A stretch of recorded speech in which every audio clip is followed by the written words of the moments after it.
Assalamualaikum warahmatullahi wabarakatuh. Perkenalkan, nama saya Rifa Ramadan, NPM 18411225, kelas manajemen 20 gabungan, untuk mata kuliah pengantar ilmu ekonomi mikro. Kali ini saya akan menjelaskan tentang fungsi produksi. Fungsi produksi adalah fungsi matematika yang menghubungkan kuantitas output dengan input yang digunakan dalam proses produksi. Biasanya, ekonom menganggap modal dan tenaga kerja adalah satu-satunya input produksi. Fungsi tersebut mewakili batas output yang dapat diproduksi oleh produsen dan setiap kombinasi input yang memungkinkan. Fungsi ini berguna untuk menentukan berapa banyak output yang harus mereka hasilkan, mengingat harga suatu produk, dan untuk mencapai output itu kombinasi input apa yang harus digunakan. Selanjutnya, para ekonom membedakan jangka pendek dan jangka panjang. Dalam jangka pendek, satu faktor produksi dianggap tetap, biasanya modal. Sementara itu, dalam jangka panjang, semua faktor produksi adalah variabel. Menurut definisi di atas, produksi meliputi semua aktivitas dan tidak hanya mencakup pengertian yang sangat luas. Produksi meliputi semua aktivitas dan tidak hanya mencakup pembuatan barang-barang yang dapat dilihat dengan menggunakan faktor produksi. Faktor produksi yang dimaksud adalah berbagai macam input yang digunakan untuk melakukan proses produksi. Faktor-faktor produksi tersebut dapat dihasilkan menjadi faktor produksi tenaga kerja, modal, dan bahan mentah.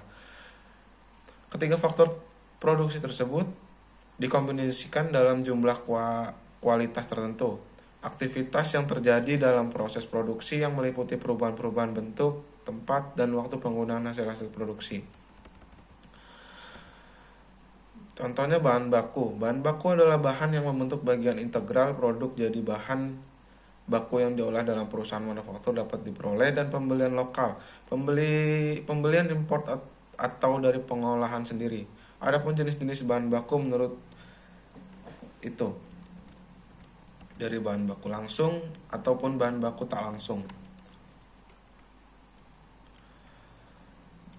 Dari bahan baku langsung adalah semua bahan baku yang merupakan bagian daripada barang jadi yang dihasilkan. Biaya yang dikeluarkan untuk membeli bahan mentah langsung ini mempunyai hubungan yang erat dan sebanding dengan jumlah barang jadi yang dihasilkan. Bahan baku tak langsung, contoh definisinya ialah bahan baku yang ikut berperan dalam proses produksi tetapi tidak secara langsung berada dihasilkan. Seandainya barang jadi yang dihasilkan adalah meja dan kursi, maka kayu merupakan bahan baku langsung, sedangkan paku dan pelamir merupakan baku tak langsung. Untuk soal yang kedua, untuk meminimalkan biaya produksi, caranya ialah yang pertama, cari cara untuk mendapatkan bahan baku dengan kualitas baik tapi dengan harga murah.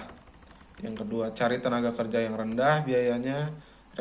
Rekrut tenaga kerja yang sesuai dengan kapasitas usaha Anda. Jika tidak perlu, jangan rekrut. Jangan tenaga berpendidikan tinggi. Jika usaha Anda membutuhkan tenaga kerja dalam jumlah banyak, sebaiknya pilih lokasi dengan akses tenaga kerja lebih mudah dan UMR lebih rendah. Pilih tenaga kerja asli dengan daerah, karena kalau pendatang biasanya cenderung mengharapkan tingkat kesejahteraan lebih tinggi.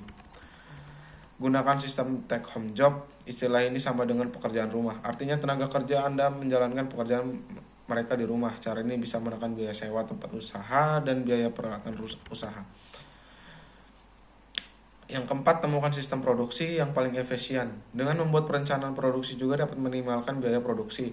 Dengan cara menggunakan metode integral linear programming, perencanaan produksi didefinisikan sebagai proses untuk memproduksi barang dan suatu periode tertentu sesuai dengan yang diramalkan atau dijadwalkan melalui mengorganisasikan sumber daya seperti tenaga kerja, bahan baku mesin, dan peralatan lainnya. Perencanaan produksi dilakukan dengan tujuan menentukan arah, awal, dan tindakan-tindakan yang harus dilakukan di masa mendatang atas dasar perkiraan yang dibuat berdasarkan data masa lalu dengan menggunakan beberapa asumsi pentingnya. Sekian pengertian dari soal tersebut. Saya Rifa Ramadan, Maaf kalau banyak salah kata, ucapan yang kurang. Terima kasih. Wassalamualaikum warahmatullahi wabarakatuh.